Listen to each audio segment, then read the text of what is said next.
Hello DSST students. Today we are going to continue learning about the Opium Wars. Last week you guys got a really big picture overview of imperialism and British imperialism's effects on China.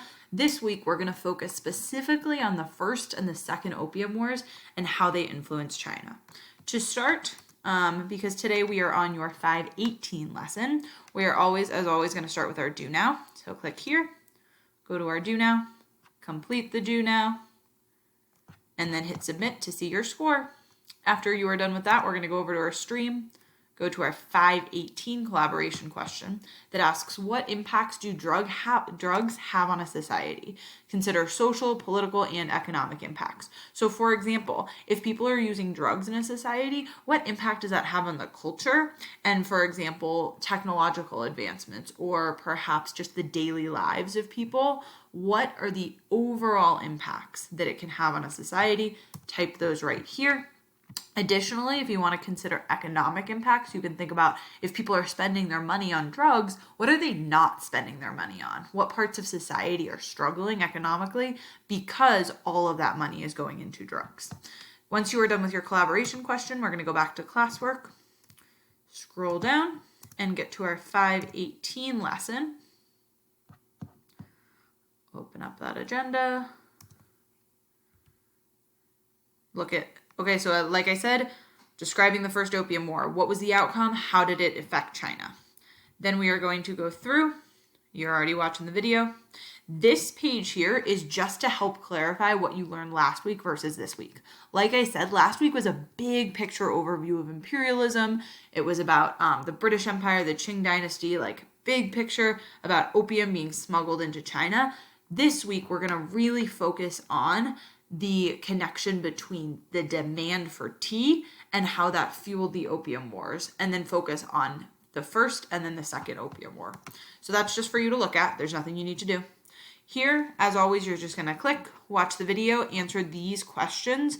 Make sure for question 2, the answer is somewhere between 2 and 230. So look closely at that one if you're feeling stuck. But these are all, just type in the answer once you have found it. For these, all of your questions are going to be on the same page as your readings. We got feedback that was really helpful, so we're going to continue to do that. For these questions, you're going to read and then answer the question. So for the first one, it asks me, how did the Qing government react after the British began trading opium in China? So I'm going to read, and I'm seeing, okay, in 1839, China's Qing Empire was angry about the opium trade. He arrested British sailors, he took their opium, the Qing cut off trade with anyone who would not follow their laws. So if I'm thinking about how did they react, they didn't say like, oh, this is fine. They reacted by seizing or taking all opium and cutting off trade with anyone who did not abide by the laws of the Qing dynasty.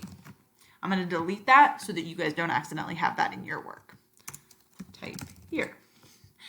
Same for the second one. You're going to look, and then for these, it's just bullet points, typing in what are 2 effects of the Qing government reacting in this way. The same is going to go for here. So read, fill in those blanks. When we scroll down, for this part, you're going to look at the Treaty of Nanking. Now, this happened after the First Opium War, and these are the different articles of it that said what China had to do because of their loss of the Opium War. So you're going to look at these and then think, okay, does this help China more, or does this help Britain more? Was it more favorable to China or Britain? So if I look at the first one and I see, okay, $21 million to be paid to the British Empire, that means China had to pay them $21 million. I'm going to drag this over here because it was so clearly more beneficial to Britain. And then you are going to continue to do that for all the other ones. The second part is about spice. If you don't have spice at your school, this might look a little bit different, but this is just a review page to help you. If you would like to come back to this at all, please do, but there's nothing you need to complete on this slide. The other 2 slides are going to talk about the effects of the Treaty of Nanking. The Treaty of Nanking is just a treaty or an agreement that Britain and China came to after the First Opium War. So it said, okay, this war happened, China lost, here is what we are now agreeing to moving forward. And what you're going to look at is the effects of that treaty. So what are the economic effects? Type them in here. And then on the next page, what are the cultural effects of the Treaty of Nanking? Once you are done with that, you are welcome to move on to your mastery check. We are on module 14, and then you are done for the day.